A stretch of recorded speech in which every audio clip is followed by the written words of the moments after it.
¿Alguna vez se han preguntado cómo un grupo de hermanos problemáticos, llenos de celos y rivalidades, se convirtió en el fundamento de una de las naciones más importantes de la historia?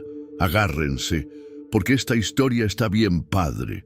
Imagínense esto: un papá con 4 esposas, 12 hijos de diferentes madres, un favorito que recibe tratos especiales y una túnica multicolor que desataría una tormenta familiar.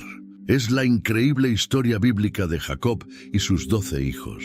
De estos chavos saldrían reyes, sacerdotes, jueces y hasta el linaje del mismísimo Jesús. Pero antes de convertirse en las poderosas tribus de Israel, fueron unos morros que vendieron a su propio hermano como esclavo, engañaron a su padre y se metieron en un montón de broncas. ¿Cómo pasaron de ser una familia disfuncional a convertirse en el pueblo elegido de Dios? ¿Qué proféticas bendiciones recibió cada hijo?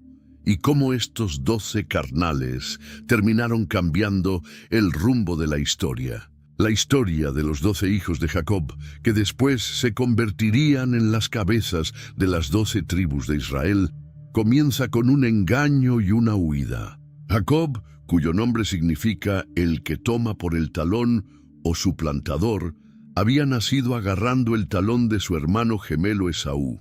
Esta acción fue profética, pues más tarde Jacob engañaría a su hermano 2 veces. Primero para obtener su primogenitura a cambio de un plato de lentejas, y después para recibir la bendición paterna que le correspondía a Esaú como primogénito.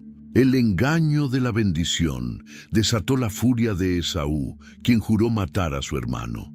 En Génesis capítulo 27, versículos 41 al 43, la Biblia nos cuenta con detalle: y aborreció Esaú a Jacob por la bendición con que su padre le había bendecido, y dijo en su corazón: llegarán los días de luto por mi padre, y yo mataré a mi hermano Jacob. Y fueron dichas a Rebeca las palabras de Esaú, su hijo mayor, y ella envió y llamó a Jacob su hijo menor, y le dijo: he aquí, Esaú tu hermano se consuela acerca de ti con la idea de matarte. Ahora pues, hijo mío, obedece a mi voz, levántate y huye a casa de Labán, mi hermano, en Harán. Así fue como Jacob emprendió un largo viaje desde Beerseba hasta Harán, la tierra de sus ancestros, siguiendo el consejo de su madre Rebeca. En este viaje, mientras dormía en un lugar llamado Luz, que después nombró Betel, tuvo un sueño extraordinario. En Génesis capítulo 28, versículos 12 al 15, se relata: y soñó, y he aquí una escalera que estaba apoyada en tierra, y su extremo tocaba en el cielo, y he aquí ángeles de Dios que subían y descendían por ella. Y que aquí Jehová estaba en lo alto de ella, y dijo: yo soy Jehová, el Dios de Abraham tu padre, y el Dios de Isaac. La tierra en que estás acostado te la daré a ti y a tu descendencia. Será tu descendencia como el polvo de la tierra, y te extenderás al occidente, al oriente, al norte y al sur. Y todas las familias de la tierra serán benditas en ti y en tu simiente. He aquí, yo estoy contigo, y te guardaré por donde quiera que fueres, y volveré a traerte a esta tierra, porque no te dejaré hasta que haya hecho lo que te he dicho.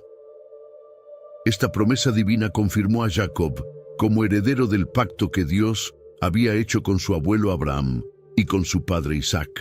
Con la seguridad de la presencia y protección divina, Jacob continuó su viaje hasta llegar a Harán, donde conoció a su tío Labán y a sus 2 hijas, Lea y Raquel. El primer encuentro de Jacob con Raquel fue junto a un pozo donde los pastores reunían sus rebaños. En Génesis capítulo 29, versículos 9 al 11, la Biblia describe este momento con ternura. Mientras él aún hablaba con ellos, Raquel vino con el rebaño de su padre, porque ella era la pastora. Y sucedió que cuando Jacob vio a Raquel, hija de Labán, hermano de su madre, y las ovejas de Labán, se acercó Jacob y removió la piedra de la boca del pozo, y abrevó el rebaño de Labán, hermano de su madre. Y Jacob besó a Raquel, y alzó su voz, y lloró. En el versículo 17 del mismo capítulo, la Biblia nos da una descripción física de las dos hermanas. Y Lea tenía los ojos delicados, pero Raquel era de lindo semblante y de hermoso parecer. La expresión ojos delicados ha sido interpretada de diversas maneras. Algunos sugieren que Lea tenía ojos claros, poco comunes y considerados menos atractivos en esa cultura. Otros piensan que podría referirse a una debilidad visual. En contraste, Raquel es descrita como bella tanto de rostro como de figura.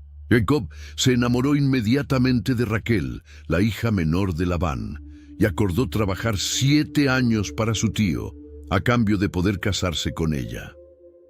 El amor de Jacob por Raquel era tan grande que esos 7 años le parecieron como pocos días. En Génesis capítulo 29, versículo 20 dice: Así sirvió Jacob por Raquel 7 años, y le parecieron como pocos días, porque la amaba. Sin embargo, la vida de Jacob estaría marcada por engaños, tanto los que él cometió como los que sufriría. Después de completar los 7 años de trabajo, llegó el día de la boda. Labán organizó un gran banquete y, aprovechando la oscuridad y posiblemente el estado de embriaguez de los invitados por el vino, sustituyó a Raquel por su hermana mayor, Lea, en la tienda nupcial. En Génesis capítulo 29, versículos 23 al 25, se narra: Y sucedió que a la noche tomó a Lea su hija y se la trajo, y él se llegó a ella, y dio Labán su sierva Silpa a su hija Lea por criada. Venida la mañana, he aquí que era Lea, y Jacob dijo a Labán: ¿Qué es esto que me has hecho? ¿No te he servido por Raquel? ¿Por qué pues me has engañado? La respuesta de Labán en el versículo 26 es irónica, considerando el pasado de Jacob. Y Labán respondió: No se hace así en nuestro lugar, que se dé la menor antes de la mayor. El engañador estaba ahora siendo engañado. Labán propuso a Jacob que completara la semana de bodas con Lea, y luego le daría también a Raquel, a cambio de otros 7 años de trabajo.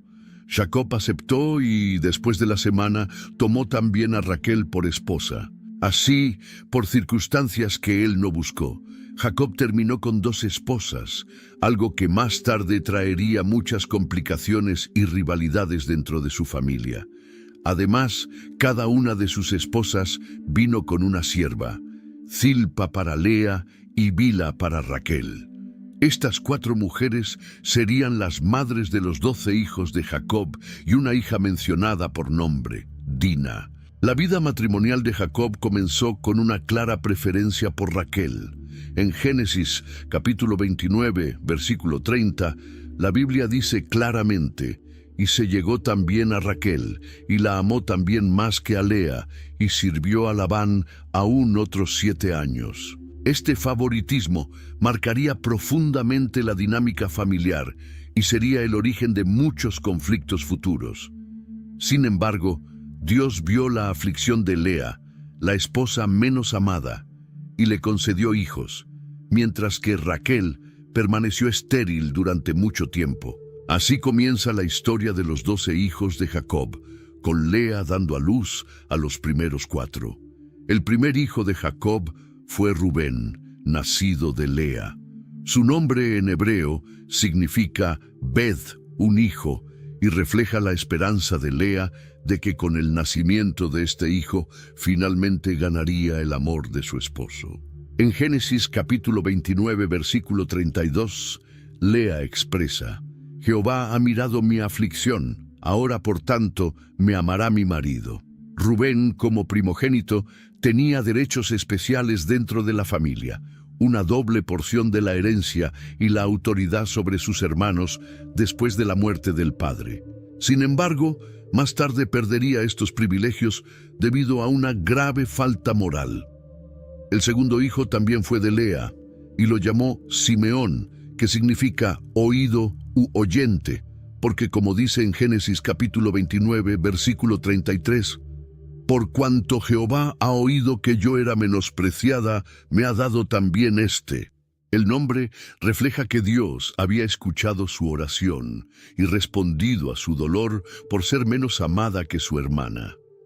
Simeón se caracterizaría más tarde por su temperamento fuerte y violento, lo que le traería consecuencias negativas. Lea concibió por tercera vez y dio a luz a Levi, cuyo nombre deriva de la palabra hebrea que significa unido o apegado, porque ella esperaba que este nuevo hijo fortaleciera su vínculo con Jacob. En Génesis capítulo 29, versículo 34, Lea dice: «Ahora esta vez se unirá mi marido conmigo, porque le he dado a luz 3 hijos». Levi tendría un destino especial en la historia de Israel, pues sería el antepasado de la tribu sacerdotal, los levitas, quienes serían consagrados para el servicio del tabernáculo y más tarde del templo. De esta tribu surgirían Moisés y Aarón, grandes líderes del pueblo de Israel. El cuarto hijo de Lea fue Judá, cuyo nombre significa alabanza o que sea alabado. A diferencia de los anteriores, donde Lea expresaba su deseo de ser amada por su esposo, aquí su enfoque cambió hacia la gratitud a Dios. En Génesis capítulo 29, versículo 35, Lea expresó: «Esta vez alabaré a Jehová». Este cambio de actitud marca un punto importante en la vida espiritual de Lea. Judá tendría un destino especial en la historia de Israel, pues de su linaje vendría el rey David y posteriormente el Mesías, Jesucristo, cumpliendo la profecía que más tarde haría Jacob en su lecho de muerte. No será quitado el cetro de Judá, ni el legislador de entre sus pies, hasta que venga Silo, y a él se congregarán los pueblos. Génesis 49, 10. Después del nacimiento de Judá, Lea dejó de tener hijos temporalmente. La Biblia lo expresa de manera simple en Génesis capítulo 29, versículo 35, y dejó de dar a luz. Este intervalo dio paso al nacimiento de los hijos, de las siervas y de Raquel, antes de que Lea volviera a concebir.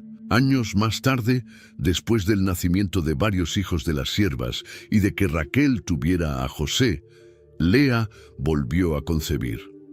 Su quinto hijo, pero el noveno en el orden general, fue Isacar, cuyo nombre está relacionado con la palabra hebrea sacar, que significa recompensa o salario. Su nacimiento estuvo vinculado al incidente de las mandrágoras, plantas a las que se atribuían propiedades de fertilidad. La historia de las mandrágoras se cuenta en Génesis capítulo 30, versículos 14 al 18. Fue Rubén en tiempo de la siega de los trigos y halló mandrágoras en el campo, y las trajo a Lea su madre. Y dijo Raquel a Lea: «Te ruego que me des de las mandrágoras de tu hijo». Y ella respondió: «Es poco que hayas tomado mi marido, sino que también te has de llevar las mandrágoras de mi hijo». Y dijo Raquel: «Pues dormirá contigo esta noche por las mandrágoras de tu hijo». Cuando Jacob volvía del campo a la tarde, salió Lea a él y le dijo: «Llégate a mí, porque a la verdad te he alquilado por las mandrágoras de mi hijo». Y durmió con ella aquella noche, y oyó Dios a Lea, y concibió, y dio a luz el quinto hijo a Jacob. Y dijo Lea: «Dios me ha dado mi recompensa, por cuanto di mi sierva a mi marido». Por eso llamó su nombre Isacar. Este pasaje refleja la continua rivalidad entre las hermanas, y cómo negociaban incluso el derecho a estar con Jacob.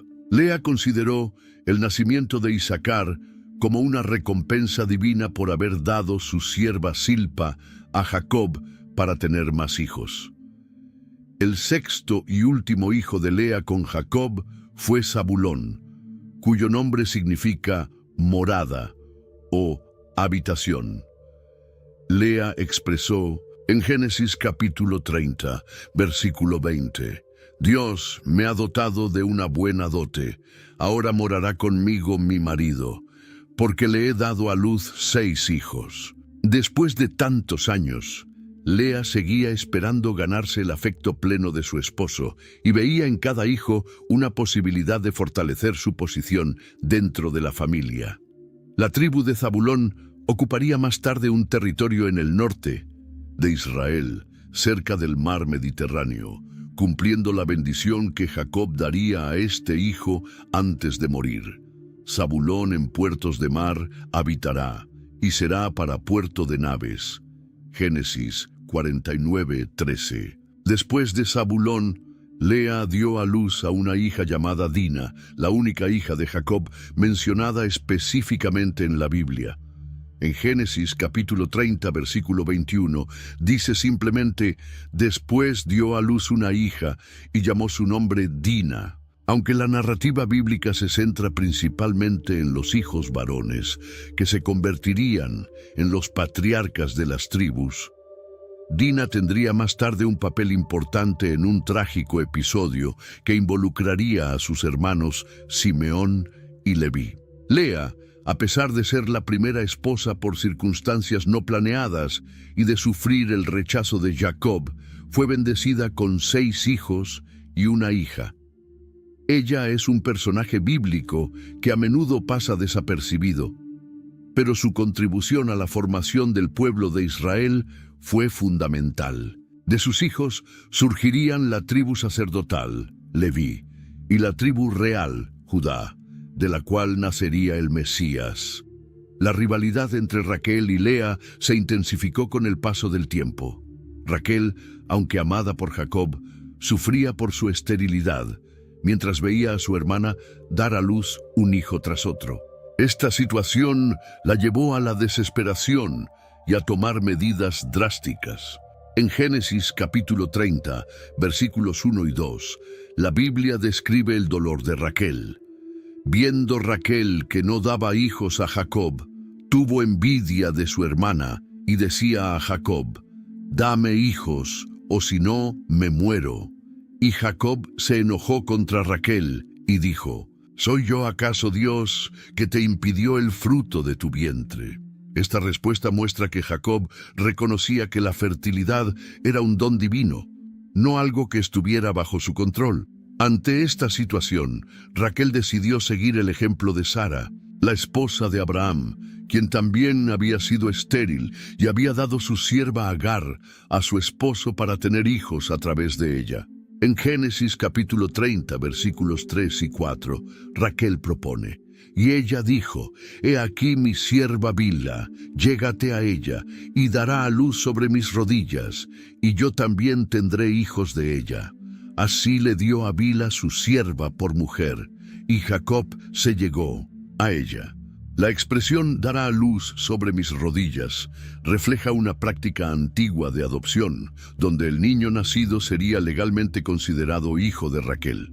Esta era una costumbre conocida en el cercano Oriente Antiguo, documentada en textos como el Código de Hammurabi. De esta unión entre Jacob y Bilha nació el 5º hijo de Jacob, considerando el orden de nacimiento, al que llamaron Dan. El nombre Dan significa juez o ha juzgado en hebreo. Raquel expresó en Génesis capítulo 30, versículo 6, me ha juzgado Dios, y también ha oído mi voz, y me ha dado un hijo. Con este nombre, Raquel reconocía que Dios había escuchado su clamor y había juzgado a su favor, permitiéndole tener un hijo, aunque fuera a través de su sierva. Dan se convertiría en el antepasado de una de las tribus más enigmáticas de Israel. En la bendición final de Jacob, se compara a Dan con una serpiente junto al camino. Será Dan serpiente junto al camino, víbora junto a la senda, que muerde los talones del caballo y hace caer hacia atrás al jinete. Génesis 49:17. Esta descripción ha sido interpretada como una referencia a las tácticas guerreras de astucia y sorpresa que caracterizarían a esta tribu. Bilha concibió nuevamente y dio a luz al 6º hijo de Jacob, Neftalí, cuyo nombre deriva de la palabra hebrea naftal, que significa luchar o forcejear. En Génesis capítulo 30, versículo 8, Raquel declara: Con luchas de Dios he luchado con mi hermana y he vencido. Esta expresión refleja la intensa competencia que existía entre las dos hermanas por dar hijos a Jacob y ganar posición en la familia. La tribu de Neftalí ocuparía más tarde un territorio en el norte de Canaán, cerca del mar de Galilea. En la bendición de Jacob, Neftalí es descrito como una sierva suelta que pronunciará dichos hermosos, Génesis 49:21, sugiriendo agilidad y elocuencia como características de esta tribu. Mientras tanto, viendo que había dejado de tener hijos después del nacimiento de Judá, Lea decidió seguir el ejemplo de su hermana y también le entregó a Jacob su sierva Silpa. Esta decisión refleja cómo la competencia entre las hermanas se había intensificado y ambas recurrían a cualquier medio disponible para aumentar su prole. De la unión entre Jacob y Silpa nació el séptimo hijo Gad, cuyo nombre significa fortuna o tropa en hebreo.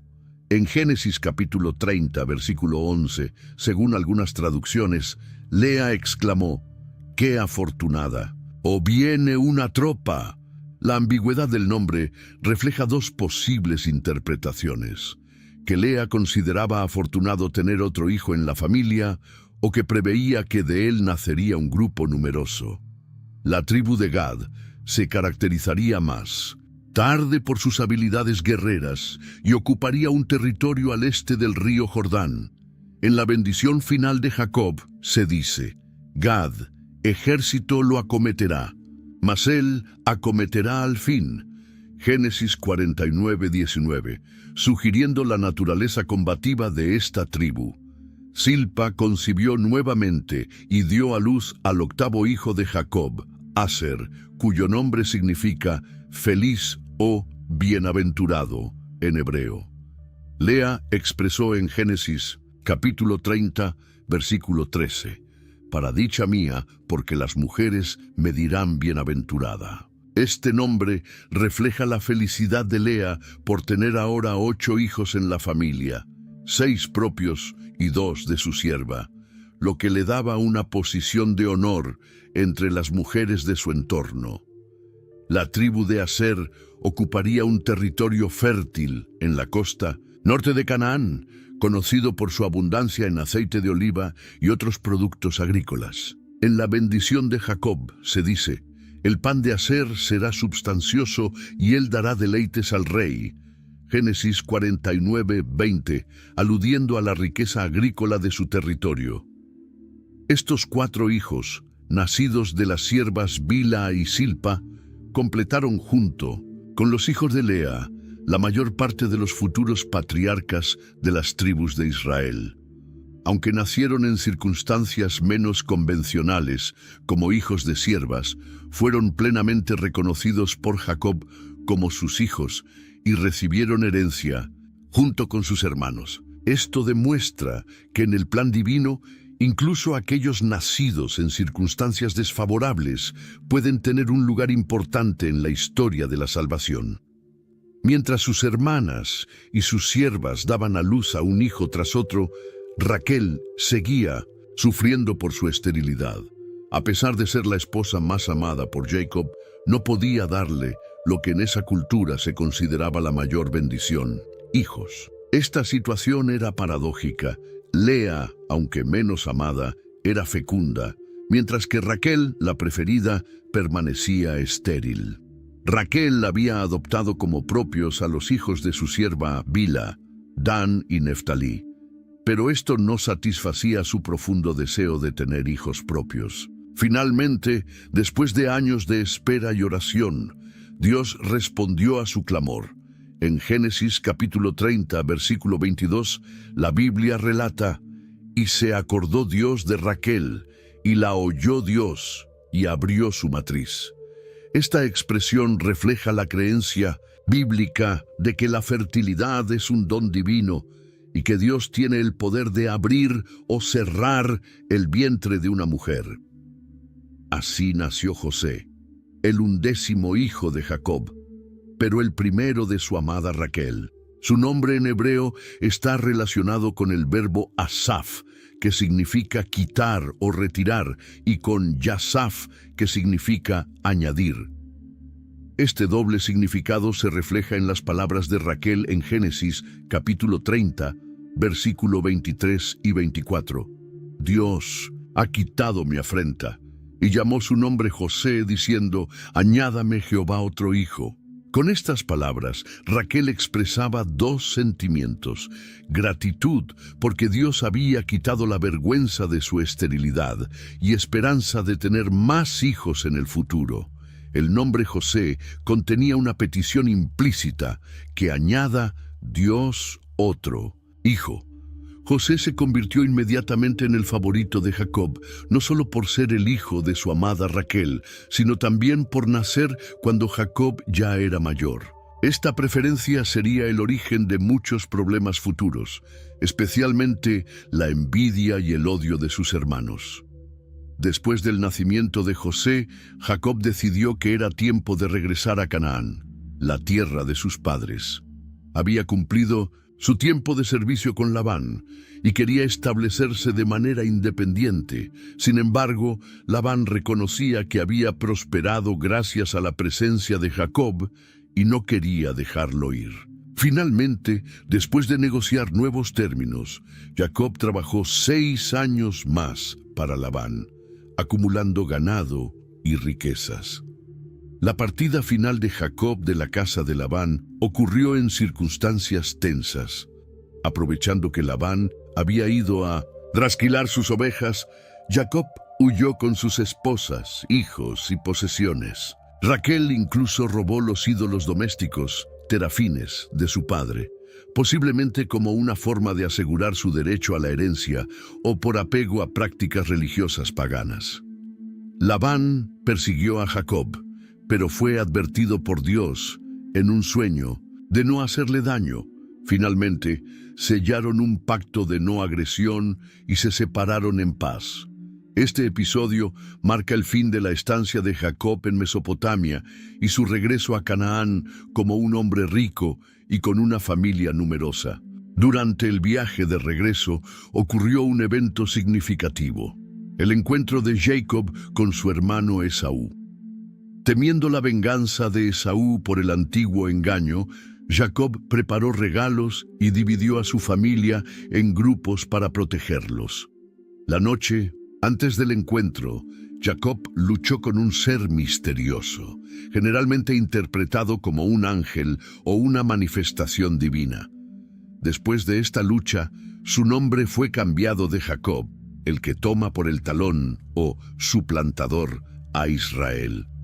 El simplecentas que lucha con Dios o el que prevalece con Dios. El encuentro con Esaú resultó ser pacífico contra todas las expectativas. Los hermanos se reconciliaron y siguieron caminos separados. Jacob se estableció primero en Siquem, donde compró un terreno, y después se trasladó a Betel, donde Dios le reafirmó el cambio de nombre y le renovó las promesas del pacto. Fue durante este viaje, cerca de Belén, entonces llamada Efrata, cuando Raquel quedó embarazada por segunda vez. Desafortunadamente, el parto se complicó. En Génesis capítulo 35, versículos 16 al 18, se narra el trágico evento. Después partieron de Betel, y había aún como media legua de tierra para llegar a Efrata, cuando dio a luz Raquel, y hubo trabajo en su parto. Y aconteció, como había trabajo en su parto, que le dijo la partera: no temas, que también tendrás este hijo. Y aconteció que, al salírsele el alma, pues murió, llamó su nombre Benoni, mas su padre lo llamó Benjamín. El nombre Benoni significa hijo de mi dolor o hijo de mi aflicción, reflejando las circunstancias trágicas de su nacimiento. Sin embargo, Jacob cambió su nombre a Benjamín, que significa hijo de la mano derecha o hijo de la felicidad, dándole un nombre más positivo y esperanzador. La muerte de Raquel fue un golpe devastador para Jacob.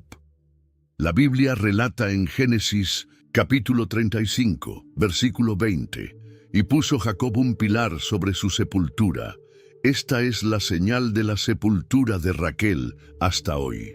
Este monumento refleja el gran amor que Jacob tenía por Raquel y se convirtió en un lugar importante en la memoria colectiva de Israel. Incluso siglos más tarde, el profeta Jeremías mencionaría a Raquel que llora por sus hijos. Jeremías 31:15, una imagen retomada en el Nuevo Testamento en relación con la matanza de los inocentes ordenada por Herodes, Mateo 2:18. Benjamín, el 12º y último hijo de Jacob, fue criado sin su madre. Creció siendo uno de los hijos más queridos por Jacob, junto con José, por ser los dos únicos hijos nacidos de su amada Raquel. Esta preferencia afectaría profundamente la dinámica familiar y sería crucial en los eventos futuros relacionados con José en Egipto. La tribu de Benjamín tendría un papel importante en la historia de Israel. De ella surgiría el primer rey de Israel, Saúl, y el apóstol Pablo en el Nuevo Testamento. En la bendición final de Jacob, Benjamín es descrito como lobo arrebatador. A la mañana comerá la presa, y a la tarde repartirá los despojos. Génesis 49:27, sugiriendo un carácter guerrero y agresivo. Con el nacimiento de Benjamín y la muerte de Raquel, se completa el nacimiento de los 12 hijos de Jacob, que se convertirían en los patriarcas de las 12 tribus de Israel. Cada uno con su personalidad y destino formarían juntos la base del pueblo escogido de Dios. Con tantos hijos de diferentes madres y el evidente favoritismo de Jacob hacia los hijos de Raquel, especialmente José, no tardaron en surgir conflictos familiares. La poligamia, aunque era una práctica aceptada en aquella cultura, trajo consigo rivalidades y tensiones que afectarían profundamente la vida familiar. Uno de los primeros incidentes graves ocurrió cuando Rubén, el primogénito, cometió un grave pecado que le costaría su derecho de primogenitura. En Génesis capítulo 35, versículo 22, la Biblia relata brevemente: aconteció que cuando moraba Israel en aquella tierra, fue Rubén y durmió con Bila, la concubina de su padre, lo cual llegó a saber Israel. La brevedad del relato contrasta con la gravedad del acto, que era considerado una forma de rebelión contra la autoridad paterna y un intento de usurpar su posición como cabeza de familia. Este acto de Rubén tendría consecuencias duraderas. Años más tarde, en su lecho de muerte, Jacob recordaría este pecado y diría de Rubén: impetuoso como las aguas, no serás el principal por cuanto subiste al lecho de tu padre. Entonces te envileciste subiendo a mi estrado. Génesis 49:4. Con estas palabras, Jacob despojaba a Rubén de los derechos de primogenitura, que incluían la autoridad sobre sus hermanos y una doble porción de la herencia. Sin embargo, el conflicto más significativo y con mayores consecuencias para la familia se desarrollaría alrededor de José. Jacob no ocultaba su predilección por este hijo nacido en su vejez, el primogénito de su amada Raquel. En Génesis capítulo 37, versículo 3 dice: llamaba Israel a José más que a todos sus hijos, porque lo había tenido en su vejez, y le hizo una túnica de diversos colores. Esta túnica especial, descrita en algunas traducciones como túnica de diversos colores y en otras como túnica talar, que llegaba hasta los tobillos, era un signo visible del favoritismo de Jacob.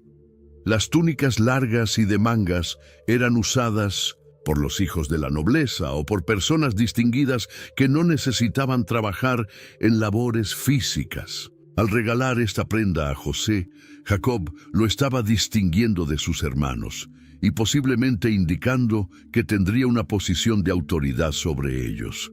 Esta muestra tan evidente de preferencia aumentó el resentimiento de los hermanos hacia José. En Génesis capítulo 37, versículo 4, la Biblia describe: y viendo sus hermanos que su padre lo amaba más que a todos sus hermanos, le aborrecían y no podían hablarle pacíficamente. La fractura en la familia era ya profunda. Por un lado estaba José, el hijo favorito, y por el otro, sus hermanos llenos de resentimiento y envidia. La situación empeoró cuando José comenzó a tener sueños que sugerían que sus hermanos incluso sus padres se inclinarían ante él. En lugar de mantener estos sueños para sí mismo, José los compartió abiertamente, lo que exacerbó los celos de sus hermanos. En Génesis capítulo 37, versículos 5 al 7, José cuenta su primer sueño. Y soñó José un sueño, y lo contó a sus hermanos, y ellos llegaron a aborrecerle más todavía, y él les dijo: oíd ahora este sueño que he soñado. He aquí que atábamos manojos en medio del campo, y he aquí que mi manojo se levantaba y estaba derecho, y que vuestros manojos estaban alrededor y se inclinaban al mío. La reacción de sus hermanos fue inmediata: ¿reinarás tú sobre nosotros, o señorearás sobre nosotros? Génesis 37, 8. El simbolismo del sueño era claro. Los manojos representaban a José y sus hermanos, y la inclinación de los manojos de sus hermanos ante el suyo simbolizaba su futura autoridad sobre ellos. Más tarde, José tuvo otro sueño, aún más impresionante, que relató a sus hermanos y también a su padre. He aquí que he soñado otro sueño, y he aquí que el sol y la luna y 11 estrellas se inclinaban a mí. Génesis 37, 9. Este segundo sueño iba más allá, sugiriendo que no solo sus hermanos, las 11 estrellas, sino también sus padres, el sol y la luna, se inclinarían ante él. Incluso Jacob consideró inapropiada esta visión. En Génesis capítulo 37, versículo 10, Jacob le reprendió: ¿qué sueño es este que soñaste?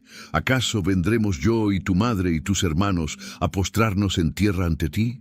Es interesante notar que Jacob menciona a la madre de José, aunque Raquel ya había fallecido, lo que podría referirse a Lea o a Bila, quien probablemente había ayudado a criar a José después de la muerte de Raquel.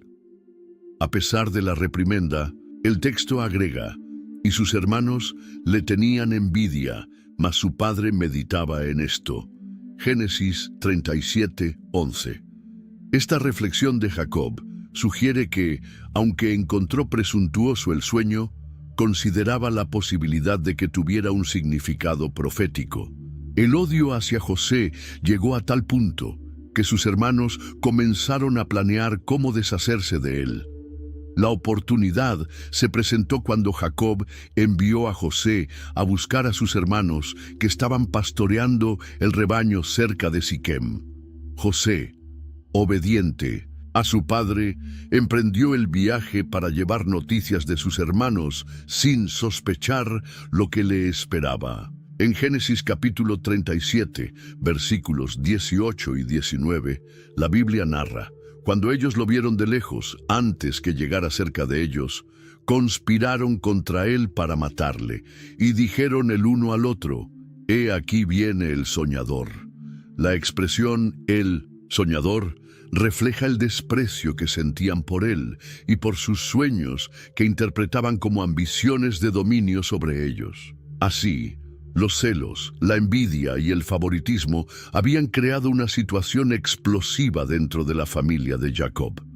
Lo que comenzó como una rivalidad entre hermanos estaba a punto de convertirse en uno de los episodios más dramáticos de la historia bíblica, con consecuencias que afectarían no solo a la familia de Jacob, sino al futuro de todo el pueblo de Israel e incluso al destino de naciones enteras. Los sueños de José no eran meras fantasías adolescentes, sino revelaciones divinas que anunciaban su futuro papel providencial en la salvación de su familia y de muchos pueblos durante una gran hambruna.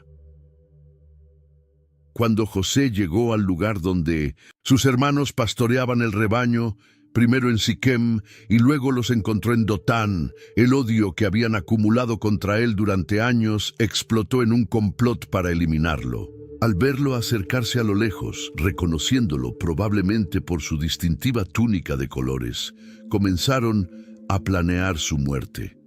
En Génesis capítulo 37, versículo 20, ellos dicen entre sí: «Ahora pues, venid, y matémosle, y echémosle en una cisterna, y diremos: alguna mala bestia lo devoró, y veremos qué será de sus sueños». Este plan revela no solo el odio hacia José, sino también un desafío implícito a Dios y a los sueños proféticos que José había compartido. Era como si dijeran: «Veamos si sus sueños se cumplen una vez que esté muerto». No consideraban la posibilidad de que estos sueños pudieran ser revelaciones divinas y que oponerse a ellos sería oponerse al plan de Dios. Sin embargo, Rubén, el hermano mayor, intervino para evitar el derramamiento de sangre. En Génesis capítulo 37, versículos 21 y 22 dice: «Cuando Rubén oyó esto, lo libró de sus manos y dijo: no lo matemos. Y les dijo Rubén: no derraméis sangre, echadlo en esta cisterna que está en el desierto y no pongáis mano en él, por librarlo así de sus manos para hacerlo volver a su padre». La intervención de Rubén muestra una conciencia moral más desarrollada. Como primogénito, sentía una responsabilidad hacia su hermano menor y hacia su padre. Además, el texto revela que su plan era rescatar a José más tarde y devolverlo a su padre, quizás buscando con esto recuperar el favor paterno que había perdido por su pecado con Bilha. Siguiendo esta sugerencia, cuando José llegó, sus hermanos procedieron con crueldad calculada. Y sucedió que cuando llegó José a sus hermanos, ellos quitaron a José su túnica, la túnica de colores que tenía sobre sí, y le tomaron y le echaron en la cisterna. Pero la cisterna estaba vacía, no había en ella agua. Génesis 37, 23, 24. El detalle de que le quitaron primero la túnica es significativo, pues esta prenda era el símbolo visible del favoritismo de Jacob y una de las principales causas de su resentimiento. Mientras José estaba en la cisterna, probablemente suplicando por su vida, como se menciona más tarde en Génesis 42, 21, sus hermanos se sentaron a comer, mostrando una fría indiferencia hacia su sufrimiento. Fue en ese momento cuando vieron pasar una caravana de ismaelitas, también llamados madianitas, que se dirigía a Egipto con mercancías. Fue entonces cuando Judá propuso una alternativa que cambiaría el curso de la historia. En Génesis capítulo 37, versículos 26 y 27, Judá dice a sus hermanos: «¿Qué provecho hay en que matemos a nuestro hermano y encubramos su muerte? Venid y vendámosle a los ismaelitas, y no sea nuestra mano sobre él, porque él es nuestro hermano, nuestra propia carne». Aunque la propuesta de Judá evitó el homicidio directo, reflejaba una mentalidad calculadora: deshacerse de José mientras obtenían un beneficio monetario. Y todo esto sin cargar con la culpa de haberlo matado ellos mismos. Los hermanos aceptaron esta propuesta y sacaron a José de la cisterna para venderlo a los mercaderes por 20 piezas de plata, un precio que en esa época correspondía al de un esclavo joven, según se establece en Levítico 27:5. El texto no menciona la reacción de José en ese momento, pero podemos imaginar su terror y confusión al ser vendido como esclavo por sus propios hermanos, alejándose cada vez más de su hogar y de su amado padre. Rubén, que aparentemente se había ausentado durante esta transacción, regresó a la cisterna para rescatar a José según su plan original. Al no encontrarlo, rasgó sus vestidos en señal de desesperación y dijo a sus hermanos: «El joven no aparece, y yo, ¿a dónde iré yo?». Génesis 37:30. Como hermano mayor, Rubén sentía una especial responsabilidad y temía enfrentar a su padre sin José. Para encubrir su terrible acción, los hermanos tomaron la túnica de José, la mancharon con sangre de cabrito y la enviaron a su padre con el mensaje: «Esto hemos hallado. Reconoce ahora si es la túnica de tu hijo o no». Génesis 37:32. Este acto añadía el engaño a la crueldad ya cometida. Además, al decir «hemos hallado» y preguntar si era la túnica de «tu hijo», no «nuestro hermano», mostraban un distanciamiento emocional y moral de sus acciones. Jacob reconoció inmediatamente la túnica y, llegando a la conclusión lógica pero errónea, exclamó: «La túnica de mi hijo es, alguna mala bestia lo devoró, José ha sido despedazado». Génesis 37:33. La reacción de Jacob fue desgarradora. Entonces Jacob rasgó sus vestidos y puso cilicio sobre sus lomos y guardó luto por su hijo muchos días. Génesis 37:34. A pesar de los intentos de consuelo de sus hijos e hijas, Jacob se negaba a ser consolado diciendo: «Descenderé enlutado a mi hijo hasta el Seol». Génesis 37:35. La palabra Seol se refiere al lugar de los muertos, y Jacob estaba expresando que su dolor lo acompañaría hasta la tumba.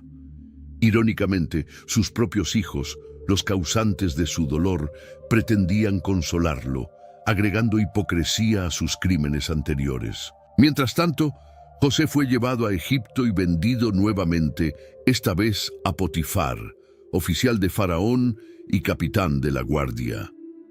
Así comienza una nueva etapa en la vida de José, ahora como esclavo en una tierra extranjera, separado de su familia y de su tierra. Sin embargo, como veremos más adelante, Dios tenía un propósito mayor en todo esto y utilizaría las malas intenciones de los hermanos de José para un bien mayor. La vida de José en Egipto comenzó en las circunstancias más desfavorables. Como esclavo extranjero, en una tierra cuya lengua y costumbres desconocía. Sin embargo, incluso en estas difíciles circunstancias, Dios estaba con él, guiando cada paso de su camino. En Génesis capítulo 39, versículo 2, la Biblia enfatiza este punto fundamental. Mas Jehová estaba con José, y fue varón próspero, y estaba en la casa de su amo, el egipcio. Esta presencia divina se manifestaba en el éxito que José tenía en todo lo que emprendía. Su amo, Potifar, pronto notó esta cualidad excepcional.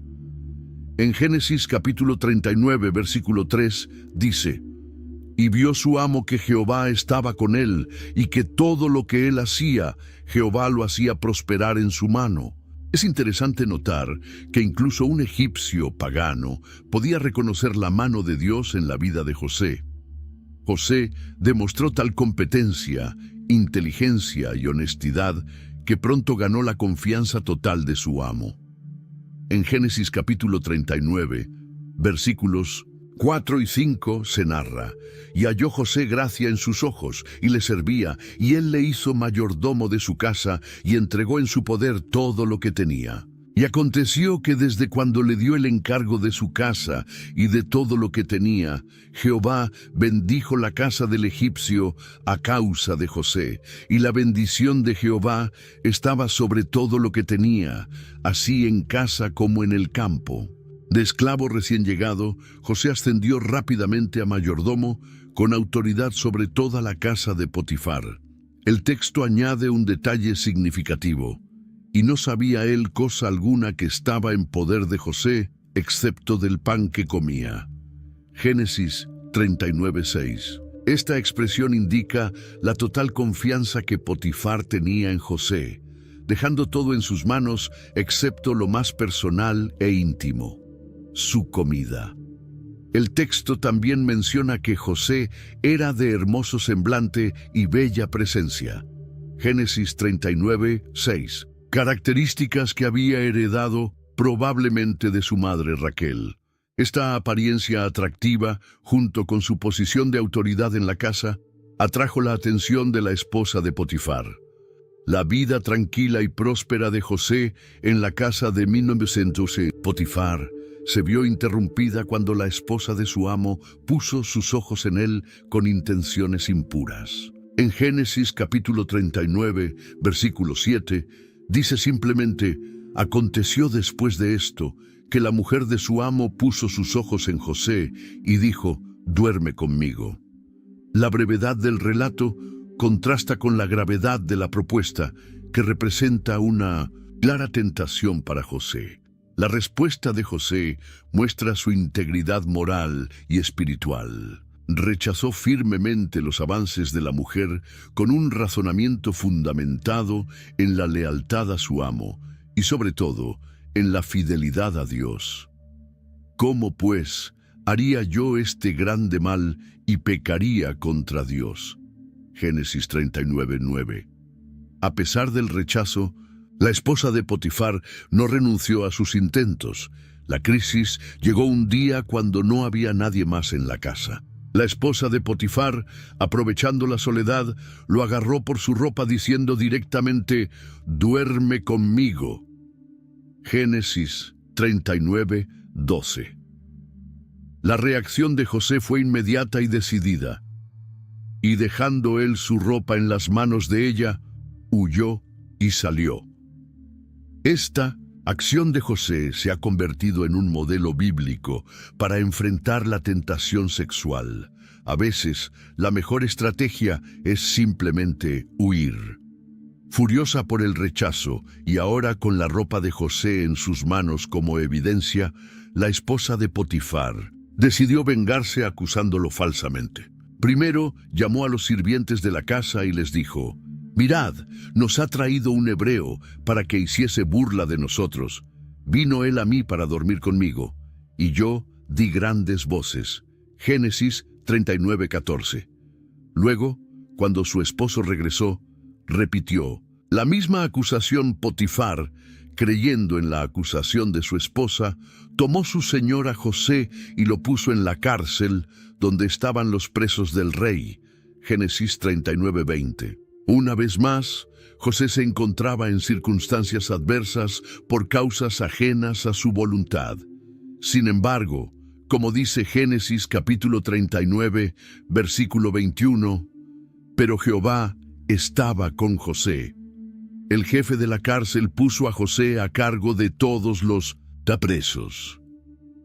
Mientras estaba en prisión, José tuvo la oportunidad de interpretar los sueños de dos oficiales del faraón, el jefe de los coperos y el jefe de los panaderos. A uno le predijo su restauración a su puesto y al otro su ejecución. Ambas predicciones se cumplieron exactamente como José había dicho. Finalmente, cuando el faraón tuvo dos sueños inquietantes que ninguno de sus sabios podía interpretar, el jefe de los coperos recordó a José. José interpretó los sueños como un anuncio de 7 años de abundancia seguidos por 7 años de hambre severa. Además, propuso un plan para almacenar alimentos durante los años de abundancia. Impresionado con su sabiduría, Faraón puso a José a cargo de todo Egipto, diciendo: solamente en el trono seré yo mayor que tú. Génesis 41:40. Le dio su anillo, vestiduras de lino fino, un collar de oro, y lo hizo montar en su segundo carro. También le dio por esposa a Asenat, hija de Potifera, sacerdote de On, con quien José tuvo 2 hijos, Manasés y Efraín. De esta manera, el joven que había sido vendido como esclavo por sus propios hermanos se convirtió, por la providencia divina, en el segundo hombre más poderoso de Egipto. Como dice José más tarde: vosotros pensasteis mal contra mí, mas Dios lo encaminó a bien. Tal como José había interpretado, después de 7 años de abundancia, comenzaron 7 años de hambre que afectaron no solo a Egipto, sino a todas las tierras circundantes, incluida Canaán, donde vivía Jacob con sus hijos. En Génesis capítulo 42, versículo 1 y 2, la Biblia narra: Viendo Jacob que había alimento en Egipto, dijo a sus hijos: ¿Por qué os estáis mirando los unos a los otros? Y dijo: He aquí, yo he oído que hay víveres en Egipto. Descended allá y comprad de allí para nosotros, para que podamos vivir y no muramos. Así, los 10 hermanos mayores de José, todos excepto Benjamín, viajaron a Egipto para comprar grano. Jacob retuvo a Benjamín, temiendo que le pudiera suceder algún mal como a José. Cuando los hermanos llegaron a Egipto, se presentaron ante José, quien era el encargado de vender el grano a todos los del país. Ellos no lo reconocieron, pues habían pasado más de 20 años desde que lo habían vendido, y ahora vestía y hablaba como un egipcio. Sin embargo, José los reconoció inmediatamente. En lugar de rebelarse, José decidió probarlos. Los acusó de ser espías, a lo que ellos respondieron en Génesis capítulo 42, versículo 11. Todos nosotros somos hijos de un varón, somos hombres honrados. Tus siervos nunca fueron espías. Para justificar su identidad, revelaron información familiar. Tus siervos somos 12 hermanos, hijos de un varón en la tierra de Canaán, y he aquí el menor está hoy con nuestro padre, y otro ya no existe. José insistió en su acusación y los puso en la cárcel durante 3 días. Después les dijo que uno de ellos debía quedarse como rehén, mientras los demás regresaban con alimentos para sus familias, con la condición de que trajeran a su hermano menor para comprobar la veracidad de sus palabras. En este momento, sin saber que José entendía su idioma, los hermanos hablaron entre sí: verdaderamente hemos pecado contra nuestro hermano, pues vimos la angustia de su alma cuando nos rogaba y no le escuchamos. Por eso ha venido sobre nosotros esta angustia. Génesis 42, 21.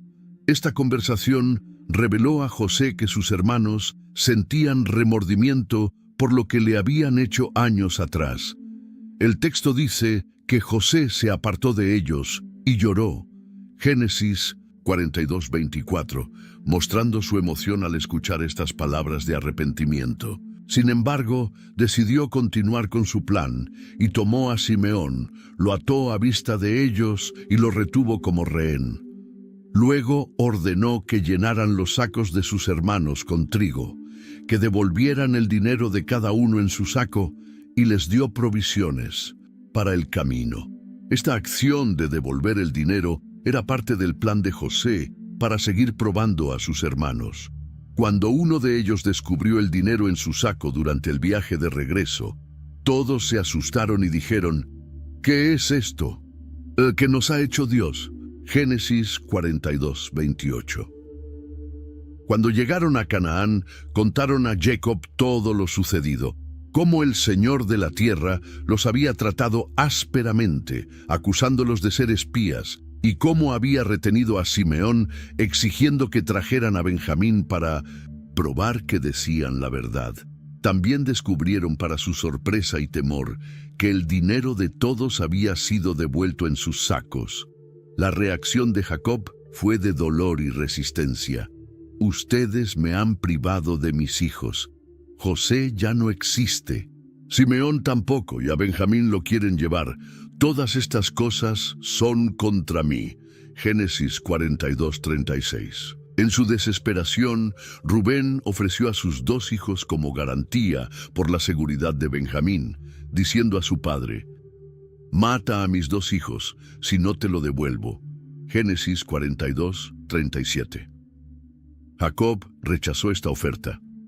La hambruna continuó, y cuando se acabaron las provisiones que habían traído de Egipto, Jacob instó a sus hijos a regresar para comprar más alimentos. Judá le recordó la condición impuesta por el gobernador egipcio. No verían su rostro a menos que llevaran a su hermano menor, y añadió: envía al joven conmigo, y nos levantaremos e iremos, a fin de que vivamos y no muramos nosotros, y tú y nuestros niños. Génesis 43, 8. A diferencia de Rubén, Judá se ofreció personalmente como fiador por Benjamín. Yo te respondo por él, a mí me pedirás cuenta. Si yo no te lo vuelvo a traer y si no lo pongo delante de ti, seré para ti el culpable para siempre. Génesis 43:9. Esta diferencia en el enfoque y la mayor madurez mostrada por Judá pueden explicar por qué Jacob finalmente cedió a su petición. Reconociendo la necesidad apremiante, Jacob finalmente accedió a enviar a Benjamín diciendo: «Y el Dios omnipotente os dé misericordia delante de aquel varón, y os suelte al otro vuestro hermano, y a este Benjamín. Y si he de ser privado de mis hijos, séalo». Génesis 43:14.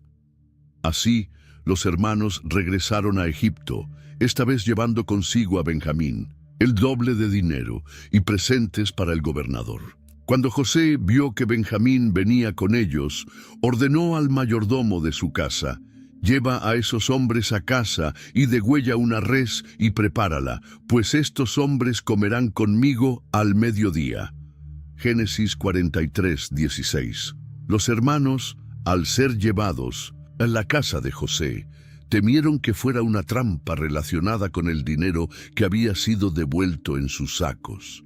Se apresuraron a explicar la situación al mayordomo, quien los tranquilizó diciendo: «Paz a vosotros, no temáis. Vuestro Dios y el Dios de vuestro padre os dio el tesoro en vuestros costales. Yo recibí vuestro dinero». Génesis 43:23. Luego les devolvió a Simeón, les dio agua para lavarse los pies y alimento para sus asnos. Ellos prepararon el presente para José, y cuando éste llegó, se postraron ante él hasta tierra, cumpliendo sin saberlo el sueño que José había tenido años atrás. José preguntó por el bienestar de su padre, y luego, al ver a Benjamín, dijo: «¿Es este vuestro hermano menor de quien me hablasteis?». Y añadió: «Dios tenga misericordia de ti, hijo mío». Génesis 43:29. La emoción de ver a su hermano menor fue tan intensa que José tuvo que apresurarse a salir porque se conmovieron sus entrañas a causa de su hermano, y buscó dónde llorar, y entró en su cámara y lloró allí. Génesis 43:30. Después de recomponerse, José regresó y ordenó servir la comida. Siguiendo las costumbres egipcias, José comía aparte, los egipcios en otra mesa y los hermanos en una tercera. José hizo sentar a sus hermanos, el mayor conforme a su primogenitura y el menor conforme a su menor edad, lo que los asombró, pues no entendían cómo el gobernador egipcio podía conocer sus edades. Además, la porción de Benjamín era 5 veces mayor que cualquiera de las de ellos. Génesis 43:34. Sin embargo, José preparó una última prueba para sus hermanos. Ordenó a su mayordomo que llenara los costales de los hombres con comida, pusiera el dinero de cada uno en la boca de su costal, y además colocara su copa de plata en el costal de Benjamín. Cuando hubieron salido de la ciudad, José envió a su mayordomo tras ellos para acusarlos de robar su copa. Los hermanos, confiados en su inocencia, respondieron: «Aquel de tus siervos en quien fuere hallada la copa, que muera, y aún nosotros seremos siervos de mi señor».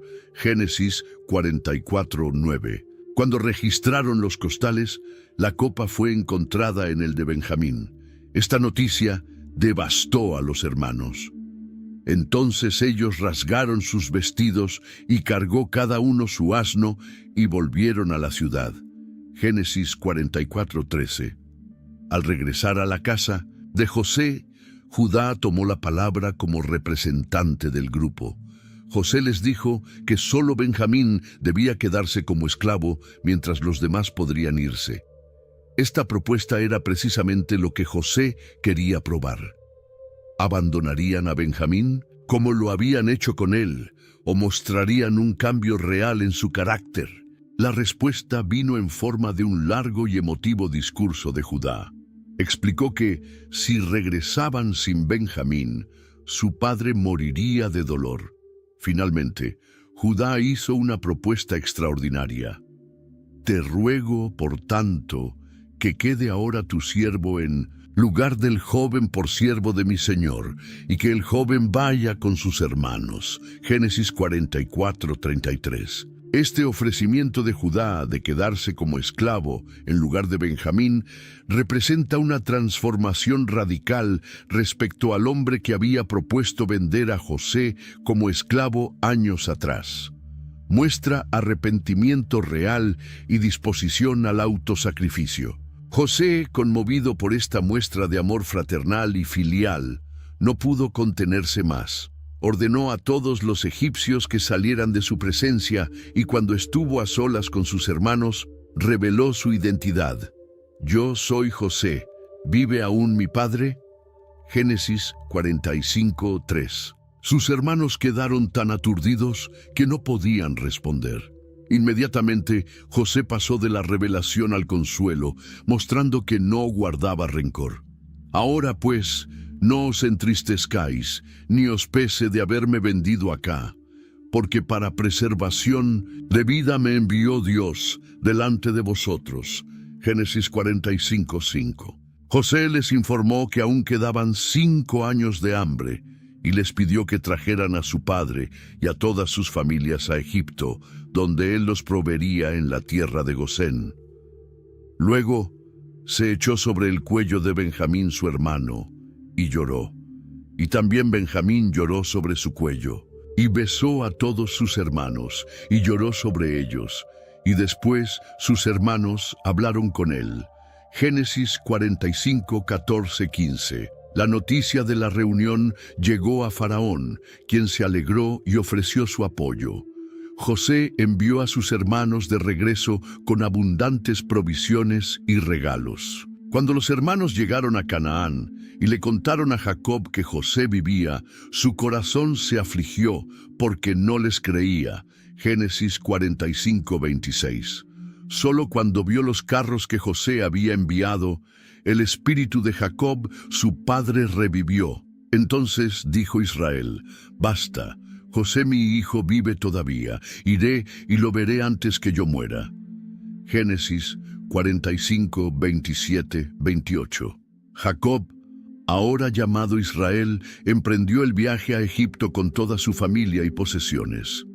En Berseba ofreció sacrificios al Dios de su padre Isaac, y Dios le habló en visiones de noche: yo soy Dios, el Dios de tu padre, no temas de descender a Egipto, porque allí yo haré de ti una gran nación. Yo descenderé contigo a Egipto, y yo también te haré volver, y la mano de José cerrará tus ojos. Génesis 46:3-4. Esta revelación divina era importante porque el traslado a Egipto representaba un cambio radical respecto a la vida nómada en Canaán, la tierra prometida. Dios aseguraba a Jacob que este movimiento era parte de su plan, que su presencia iría con ellos y que la promesa de convertirse en una gran nación se cumpliría en Egipto. El texto bíblico proporciona una lista detallada de los descendientes de Jacob que entraron en Egipto, sumando un total de 70 personas. Es significativo que José ya estaba en Egipto con sus 2 hijos, Manasés y Efraín, quienes después serían adoptados por Jacob como propios, dando a José una doble porción de la herencia. Al acercarse a Egipto, Jacob envió a Judá delante de sí para que se encontrara con José en Gosén. Es notable que escogiera a Judá para esta misión, lo que sugiere que este hijo había ganado una posición de confianza, posiblemente por su papel en el asunto de Benjamín. El reencuentro de Jacob con José fue extremadamente emotivo. José unció su carro y vino al encuentro de Israel, su padre, en Gosén, y se manifestó a él, y se echó sobre su cuello, y lloró sobre su cuello largamente. Entonces Israel dijo a José: muera yo ahora, ya que he visto tu rostro, y sé que aún vives. Génesis 46:29-30. José presentó a 5 de sus hermanos y a su padre ante Faraón.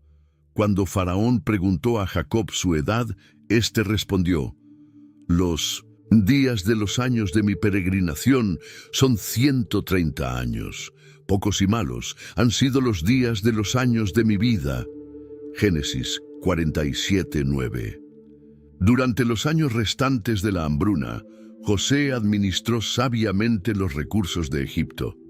Mientras tanto, Israel habitó en la tierra de Egipto, en la tierra de Gosén, y tomaron posesión de ella, y se aumentaron, y se multiplicaron en gran manera. Génesis 47:27. Jacob vivió 17 años en Egipto, llegando a la edad de 147 años. Cuando sintió que se acercaba su muerte, llamó a José y le hizo jurar que no lo enterraría en Egipto, sino que llevaría su cuerpo a la tierra de sus padres, a la cueva de Macpela. Después, cuando José supo que su padre estaba enfermo, fue a visitarlo con sus 2 hijos, Manasés y Efraín. En esta visita, Jacob adoptó formalmente a los 2 hijos de José como propios. Ahora pues, tus 2 hijos Efraín y Manasés, que te nacieron en la tierra de Egipto, antes que viniese a ti a la tierra de Egipto, míos son, como Rubén y Simeón serán míos. Génesis 48:5. Al bendecir a los hijos de José, Jacob cruzó sus manos, poniendo la derecha sobre Efraín, el menor, y la izquierda sobre Manasés, el mayor. Cuando José intentó corregirlo, Jacob insistió: «Lo sé, hijo mío, lo sé. También él será un pueblo y será también engrandecido, pero su hermano menor será más grande que él». Génesis 48:19. Antes de morir, Jacob reunió a todos sus hijos para bendecirlos. Estas bendiciones, registradas en Génesis capítulo 49, son en realidad una mezcla de bendiciones, profecías y evaluaciones del carácter de cada hijo, proyectando el futuro de las tribus que surgirían de ellos. A Rubén, su primogénito, le dijo: «Impetuoso como las aguas, no serás el principal, por cuanto subiste al lecho de tu padre». Génesis 49:4. A Simeón y Leví los reprochó por su violencia en el incidente de Siquem. A Judá le prometió el cetro real. «No será quitado el cetro de Judá, ni el legislador de entre sus pies, hasta que venga Silo, y a él se congregarán los pueblos». Génesis 49:10. Después de bendecir a todos sus hijos, Jacob murió y fue embalsamado según las costumbres egipcias. José y sus hermanos, junto con una gran comitiva de egipcios, llevaron el cuerpo de Jacob a Canaán y lo enterraron en la cueva de Macpela, junto a Abraham, Sara, Isaac, Rebeca y Lea. Después del entierro, los hermanos de José temieron que, ahora que su padre había muerto, José se vengaría de ellos. Le enviaron un mensaje diciendo que su padre había ordenado antes de morir que José los perdonara. José lloró al recibir este mensaje y les aseguró: «No temáis, ¿acaso estoy yo en lugar de Dios? Vosotros pensasteis mal contra mí, mas Dios lo encaminó a bien para hacer lo que vemos hoy, para mantener en vida a mucho pueblo». Génesis 50:19-20. José vivió hasta los 110 años, viendo a los hijos de Efraín hasta la 3ª generación, y también a los hijos de Maquir, hijo de Manasés. Antes de morir, hizo prometer a sus hermanos que cuando Dios los visitara y los llevara de regreso a la tierra prometida, llevarían sus huesos con ellos. En Génesis capítulo 50, versículos 24 y 25, dice: «Y José dijo a sus hermanos: Yo voy a morir, mas Dios ciertamente os visitará y os hará subir de esta tierra a la tierra que juró a Abraham, a Isaac y a Jacob». E hizo jurar José a los hijos de Israel, diciendo: «Dios ciertamente os visitará, y haréis llevar de aquí mis huesos». Esta petición final de José refleja su fe inquebrantable en las promesas divinas y su convicción de que, aunque él no viviría para verlo, Dios cumpliría su palabra y llevaría a su pueblo de vuelta a la tierra prometida. Así murió José. Fue embalsamado y puesto en un ataúd en Egipto, esperando el día en que sus restos serían llevados a la tierra de sus padres. Los 12 hijos de Jacob, a través de sus descendientes, se convertirían en las 12 tribus de Israel, formando la estructura básica de la nación israelita. Cada tribu tendría su propio territorio, excepto Leví, que estaría dispersa entre las demás tribus como sacerdotes, y desarrollaría características distintivas, cumpliendo en gran medida las profecías que Jacob había pronunciado antes de su muerte. Durante su estancia en Egipto, los descendientes de los hijos de Jacob fructificaron y se multiplicaron, y fueron aumentados y fortalecidos en extremo, y se llenó de ellos la tierra. Éxodo 1:7. Esta fertilidad extraordinaria era el comienzo del cumplimiento de la promesa divina de hacer de Abraham, Isaac y Jacob una gran nación. Sin embargo, con el tiempo, se levantó sobre Egipto un nuevo rey que no conocía a José, Éxodo 1:8, y temiendo el crecimiento de los israelitas, los egipcios los sometieron a dura servidumbre. Durante aproximadamente 400 años, los descendientes de los 12 hijos de Jacob vivieron en Egipto, primero en prosperidad y luego en esclavitud. A pesar de la opresión, mantuvieron su identidad como pueblo separado, preservando las tradiciones y promesas recibidas de sus antepasados. También conservaron la estructura tribal basada en los 12 hijos de Jacob, lo que sería crucial para la futura distribución de la tierra prometida. Finalmente, Dios levantó a Moisés, un descendiente de Leví, para liberar a su pueblo de la esclavitud egipcia. Durante el Éxodo, Moisés llevó consigo los huesos de José, cumpliendo la promesa que los israelitas habían hecho. Éxodo 13:19. Este acto simbólico conectaba la liberación de Egipto con las promesas hechas a los patriarcas, y especialmente con la fe de José en el futuro cumplimiento de estas promesas. En el desierto, Dios organizó al pueblo según sus tribus, asignando posiciones específicas alrededor del tabernáculo. Números 2. Esta organización tribal se mantendría durante la conquista de Canaán bajo Josué, quien dividiría la tierra prometida entre las tribus según la palabra de Dios.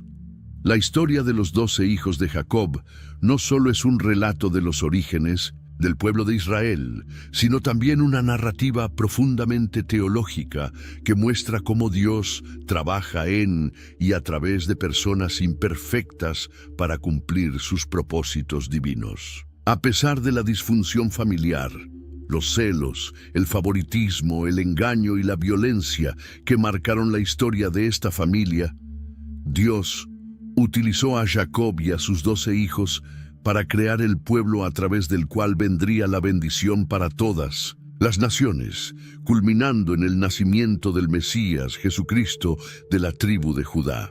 La historia también ilustra importantes principios espirituales, que los planes de Dios no pueden ser frustrados por la maldad humana, que Dios puede convertir incluso las peores intenciones en bien para aquellos que le aman, que el arrepentimiento y el perdón pueden sanar las relaciones más dañadas, y que la fidelidad a Dios, como la mostrada por José, es recompensada, aunque no siempre de la manera o en el tiempo que esperamos. Los 12 hijos de Jacob, con todas sus faltas y virtudes, se convirtieron en los pilares de una nación que cambiaría el curso de la historia humana, preservando el conocimiento del Dios verdadero y llevando finalmente al mundo al Salvador prometido. Su legado perdura no solo en las páginas de la Biblia, sino en la continua influencia de la fe judeocristiana en el mundo actual.